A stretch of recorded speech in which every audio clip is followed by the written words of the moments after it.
Hello everyone, आज हम लोग पढ़ेंगे डीनेचरिंग ग्रेडियंट जेल इलेक्ट्रोफोरेसिस। ठीक है, ये भी एक टेक्निक है, इलेक्ट्रोफोरेसिस का ही एक टाइप है जिसको हम शॉर्ट में डीजीजीई के नाम से भी जानते हैं।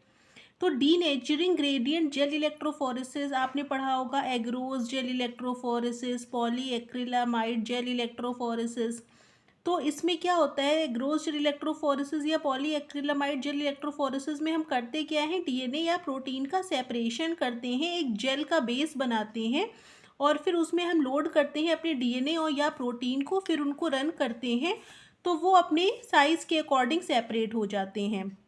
इलेक्ट्रिक फील्ड में वो मूव कर सकते हैं डीएनए या प्रोटीन, क्योंकि वो चार्ज्ड पार्टिकल होते हैं, इसीलिए इलेक्ट्रोफोरेसिस से उनका सेपरेशन किया जाता है। ये तो कॉमन पॉइंट्स हैं जो सबको पता होंगे।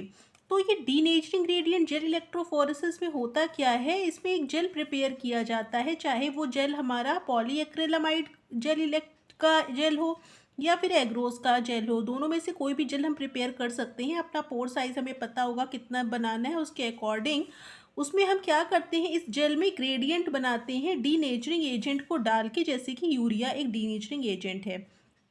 मतलब हम एक जेल बनाएंगे, उस जेल में हम क्या करेंगे, ग्रेडियंट बना लेंगे। ग्रेडियंट का क्या मतलब होता है, जैसे मान लीजिए कि ये हमारा जेल है, इस तरह से हम जेल बनाएंगे, उसमें हम ये अलग अलग लेवल पे डिफरेंट ग्रेडियंट बनाएंगे। जैसे यहाँ पे हमारा ज़्यादा डीनेचरिंग, यहाँ पे हमारा कम डीनेचरिंग एजेंट होगा, यहाँ उससे ज़्यादा होगा कंसनट्रेशन में, यहाँ सबसे ज़्यादा कंसनट्रेशन में डीनेचरिंग ग्रेडियंट होगा। तो इस तरीके से अलग अलग कंसंट्रेशन में, डिक्रीजिंग से इंक्रीजिंग कंसंट्रेशन में हम क्या बना लेंगे, एक ग्रेडियंट बना लेंगे। इसको हम बनाएंगे कैसे, थोड़ा थोड़ा करके लोड करेंगे, जब वो सॉलिडिफाई हो जाए फिर ऊपर से लोड करेंगे, फिर वो सॉलिडिफाई हो जाए फिर ऊपर से लोड करेंगे। इस तरीके से हमारा ग्रेडियंट बन जाएगा। ठीक, तो इस तरह से हम एक ग्रेडियंट बना लेते हैं जिसको हम कहते हैं डीनेचरिंग ग्रेडियंट जेल। ठीक, अब इस टेक्निक, जो ये हम एक denaturing gradient gel electrophoresis use कर रहे हैं, वो डीएनए की किस प्रॉपर्टी पे बेस्ड होता है, उसके मेल्टिंग टेम्परेचर के बेसिस पे। जैसे डीएनए हमें पता है डबल स्ट्रैंडेड होता है, डीएनए जो होता है उसमें जो बेसेस होते हैं उनके बीच में हाइड्रोजन बॉन्डिंग होती है। जैसे एक स्ट्रैंड के ए और दूसरे स्ट्रैंड के टी के बीच में, एक स्ट्रैंड के जी और दूसरे स्ट्रैंड के सी के बीच में बॉन्डिंग होती है। तो ए और टी के बीच में डबल बॉन्ड होता है, जी और सी के बीच में ट्रिपल बॉन्ड होता है, ये सबको पता है। लेकिन जब क्या किया जाता है, इनको हाई टेम्परेचर दिया जाता है तो पहले एटी वाले बॉन्ड ब्रेक हो जाते हैं क्योंकि वो डबल बॉन्ड होते हैं, फिर जीसी वाले ब्रेक होते हैं क्योंकि वो ज़्यादा स्ट्रांगली बाइंडेड होते हैं ट्रिपल बॉन्ड के फॉर्म में। ठीक है, तो इस तरीके से जो एटी बॉन्ड रिच रीजन होगा वो हमारा जल्दी डीनेचर हो जाएगा या सेपरेट हो जाएगा, जहाँ पे जीसी होगा वो देर से सेपरेट होगा। तो इसी प्रॉपर्टी पे बेस्ड होता है ये हमारा डीनेचरिंग ग्रेडियंट जेल इलेक्ट्रोफोरेसिस। तो यही लिखा है हमने कि in the presence of any denaturing agent और at high temperature strands of DNA separate, that is double stranded DNA become single stranded DNA. ठीक है, जो हाई टेम्परेचर पे क्या होगा, जो हाई टेम्परेचर या डीनेचरिंग ग्रेडियंट अगर हम बनाते हैं तो उस टेम्परेचर या उस ग्रेडियंट में जो हमारा डबल स्ट्रैंडेड डीएनए है वो सिंगल स्ट्रैंडेड डीएनए में कन्वर्ट हो जाएगा, उसके हाइड्रोजन बॉन्ड्स ब्रेक हो जाएंगे, वो डीनेचर हो जाएगा। अगर डीएनए में जीसी कंटेंट ज़्यादा होगा तो वो डीनेचर्स होगा बहुत धीरे धीरे, क्योंकि उसमें ट्रिपल बॉन्ड होने के कारण वो उसको अलग होने नहीं देगा जल्दी आसानी से। तो अगर जीसी कंटेंट ज़्यादा है तो क्या होगा, धीरे धीरे डीनेचर होगा या देर से डीनेचर होगा, क्योंकि ट्रिपल बॉन्ड होता है। अगर जीसी कंटेंट कम है, जीसी कंटेंट कम होगा तो होगा क्या, फिर डीएनए में एटी ज़्यादा होगा, तो जीसी कंटेंट कम होने की वजह से वो फास्ट डीनेचर करेगा या इजीली डीनेचर कर जाएगा या कम टाइम में ही डीनेचर हो जाएगा। ठीक है, तो जीसी कंटेंट पे ही डिपेंड करेगा, डीनेचुरेशन ज़्यादा होगा कि कम होगा, पहले होगा कि देर से होगा। ठीक है, अब इस टेक्निक में हम करते क्या है, डीनेचरिंग ग्रेडियंट जेल बनाते हैं, उसमें डीएनए फ्रेगमेंट्स को पीसीआर एम्प्लीफिकेशन करके लोड करते हैं और फिर उसकी स्टडी करते हैं। ठीक है, तो इसमें पीसीआर एम्प्लीफिकेशन की ज़रूरत होती है। अब देखिए होता क्या है, जैसे मान लीजिए कि यहाँ पे अभी मैं एग्जाम्पल से भी उसको समझाया है, वो मैं आपको थोड़ा सा और डिटेल में क्लियर कर दूंगी। इसको देखिए, मैंने एक यहाँ पे एक जेल जैसा यहाँ बनाया हुआ है, इसका पिक्चर, जिसमें हमारा ये वेल्स बने हुए हैं जहाँ पे हम सैंपल लोड करेंगे और इसमें ग्रेडियंट है increasing concentration of denaturing agent. यहाँ पे मान लीजिए 60% है तो यहाँ 40% होगा, तो यहाँ 30 होगा, तो यहाँ 20 होगा।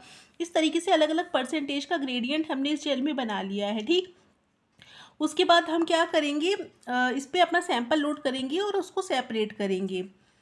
अब मान लेते हैं कि 2 पर्सन हैं, जैसे आप डीनेचरिंग ग्रेडिएंट जेल इलेक्ट्रोफोरेसिस से क्या सेपरेट करेंगे, कैसे सेपरेट करेंगे, ये आप लोगों को अभी समझ में नहीं आ रहा होगा। तो मान लेते हैं कि 2 पर्सन हैं, एक नॉर्मल पर्सन है और एक पर्सन जो है उसमें एक कोई जीन म्यूटेटेड है। मतलब एक नॉर्मल पर्सन है और दूसरा जो पर्सन है उसमें ए, किसी जीन में ए जो है वो जी से म्यूटेट हो गया है, ठीक है।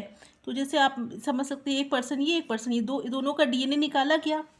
अब इसमें सारे जीन्स, इस पर्सन के सारे जीन्स नॉर्मल हैं, लेकिन इस पर्सन के साथ दिक्कत क्या है, इसका एक जीन ऐसा है जिसमें ए के साथ जी सब्सटीट्यूशन हो गया है। उसको हम कैसे पता लगाएंगे? तो देखिए, हमने पर्सन 1 का जीन जो है वो आइसोलेट कर लिया है, जैसे डीएनए आइसोलेट कर लिया है हमने। उसके बाद जीन को एम्पलीफाई करेंगे पीसीआर से। तो ये हमने सीक्वेंस लिखा हुआ है, पर्सन 1 जो है वो नॉर्मल था, उसमें ऐसा सीक्वेंस था। लेकिन पर्सन 2 में देखिए जो एटी है वो जीटी में कन्वर्ट हो गया, मतलब ए की जगह जी आ गया है, ठीक है। तो ये इसमें सब्स्टिट्यूशन हो गया, बाकी सब कुछ वैसा ही है। तो हम क्या करेंगे, इस जीन को हम प्राइमर लगा के सेम तरीके के प्राइमर यूज़ करेंगे और एम्पलीफाई कर लेंगे, तो इसकी बहुत सारी कॉपीज़ हमारे पास हो जाएंगी। उसके बाद हम जो एम्पलीफाइड फ्रेगमेंट्स होंगे उसमें हम जीसी क्लैम्प ऐड करेंगे। जीसी क्लैम्प क्या करेगा, एक साइड में आकर के जीसी क्लैम्प अटैच हो जाएगा। GC clamp GC rich regions होते हैं जो कि डीनेचर आसानी से नहीं होते, जो बहुत ज़्यादा कंसनट्रेशन जब तक ना हो तब तक वो डीनेचर नहीं होंगे, तो उतनी कंसनट्रेशन हम जेल में रखते ही नहीं है। तो हमें जीसी क्लैम्प को डीनेचर नहीं करना है, अपना जो ये प्रोटीन, जो ये हमारा ये न्यूक्लियोटाइड है या डीएनए है, उसको डीनेचर करना है, ठीक है। तो जीसी क्लैम्प ऐड करेंगे और जेल पे लोड करके क्या करेंगे, जेल रन कर देंगे। देखिए 2 सीक्वेंस हैं जिनको हमें जेल पे रन करना है, जो जिनका साइज सेम है। अगर हम इनको मान लीजिए कि ऐसे ही डीनेचरिंग ग्रेडिएंट जेल ना बनाते और ऐसे ही लोड कर देते, तो दोनों सीक्वेंस सेम होने के कारण एक ही जगह बैंड आ जाता। तो दोनों बैंड एक जगह आते तो हम उसमें डिफ़र ही नहीं कर सकते थे कि किस तरीके से दोनों डिफ़र हो रहे हैं, कहाँ पे म्यूटेशन है कि नहीं, हमें पता नहीं चल पाता। तो इसलिए हमने डीनेचरिंग ग्रेडिएंट जेल इलेक्ट्रोफोरेसिस किया। अब देखिए क्या हुआ इसमें, जो पर्सन 1 है उसका जो डीएनए है उसमें ए प्रेजेंट है, ए और टी की बॉन्डिंग प्रेजेंट है। देखिए यहाँ पे जैसा कि मैंने बताया है, ये देखिए एटी रिच रीजन है, बाकी तो सब एक पर्टिकुलर जगह पे जाके डीनेचर होगा, लेकिन एटी जल्दी डीनेचर हो जाएगा। लेकिन जब ये जीसी से एक्सचेंज हो गया है तो वो देर से डीनेचर होगा, ठीक है। तो वही हमने यहाँ बनाया हुआ है कि ये जो हमारा पहला पर्सन है उसका हमने डीएनए या जीन इसमें डाला था, तो यहाँ पे उसको पूरी तरीके से डीनेचर होने के लिए यहाँ पे वो आया, तो पूरी तरीके से डीनेचर हो गया, जीसी क्लैम्प लगा हुआ है, ठीक है। पूरी तरह से देखिए इसके स्ट्रैंड खुल गए हैं। लेकिन इस कंसंट्रेशन पे क्या होगा, जो दूसरा वाला पर्सन है उसमें जी प्रेजेंट है, वो तो अभी लगा होगा ना, अभी वो जी यहाँ पे ए प्रेजेंट है तो वो तो खुल गया, लेकिन जी नहीं खुलेगा, जी और सी की बॉन्डिंग अभी नहीं खुलेगी, वो और थोड़ा नीचे जाके खुलेगी जब उसको अपना ग्रेडियंट मिलेगा। तो जहाँ पे ग्रेडियंट उनको मिल जाता है उसके बाद वो मूव नहीं करती, क्योंकि अब डीनेचर होने के लिए कुछ बचा नहीं है इसमें, तो यहीं पे इनका माइग्रेशन स्टॉप हो जाता है। ये थोड़ी नीचे जा करके इसका माइग्रेशन स्टॉप होगा ऐसे। तो हमें एक बैंड नीचे मिलेगा, एक बैंड ऊपर मिलेगा, जिससे हमें पता चल जाएगा कि ये वाला बैंड जो है इसमें जीसी का, इसमें ए जी से रिप्लेस हुआ है, तभी ये नीचे जा करके यहाँ पे बैंड आया है। अगर ये ऊपर जाके बैंड आ जाता तो हम समझ जाते कि हमारे में जो जी है वो इसके ए से रिप्लेस हो गया है, मतलब हमारे में जी है उसकी जगह इसमें ए आ गया है, ये हम समझ जाते। तो हम जी से ए और या टी से सी का जो भी एक्सचेंज है वो हम इस तरीके से पता लगा सकते हैं बिना सीक्वेंसिंग के, इसमें सीक्वेंसिंग की भी कोई ज़रूरत नहीं पड़ती है, ऐसे ही पता चल गया। अब आप कहेंगे कि इसमें जीसी क्लैम्प क्यों लगाया हुआ है? जीसी क्लैम्प इसलिए लगाया है ताकि पूरी तरीके से डीनेचर होकर अलग अलग ना हो जाए। अलग हो जाएंगे तो क्या होगा, दोनों का साइज सेम है, एक ही जगह के बैंड दे देंगे तो भी हमें समझ में नहीं आ पाएगा। जहाँ पे ये डीनेचर हो रहे हैं जिस कंसंट्रेशन में, वो वहीं पे जाके रुकें, जिससे हम एनालाइज करने में हमें आसानी हो, इसलिए इस तरीके का क्लैम्प यूज़ किया गया है, ठीक है। अब इसकी एप्लीकेशन देख लीजिए, यूज़ कहाँ पे होता है। मान लीजिए कि कई तरीके की माइक्रोबियल स्पीशीज़ हैं किसी सैंपल में, जैसे आप कहीं से गंदा पानी उठा के ले आए, उसमें कई सारे माइक्रोब्स होंगे, तो जब आप उसका डीनेचरिंग ग्रेडिएंट जेल इलेक्ट्रोफोरेसिस एक ही प्राइमर से करेंगे, एक ही जीन को एम्पलीफाई करेंगे, तो अलग अलग जगह पे बैंड आएंगे, तो हमें पता चलेगा कि अलग अलग तरीके की स्पीशीज़ प्रेजेंट हैं उसमें, ठीक है। इसके अलावा कैंसरस जीन में म्यूटेशन का पता लगाने के लिए, जैसे म्यूटेशन का पता आपको देख ही चल ही रहा है कि म्यूटेशन का पता कैसे लगाएंगे, तो वो इस तरीके से ये कैंसर रिसर्च में भी हेल्पफुल होता है।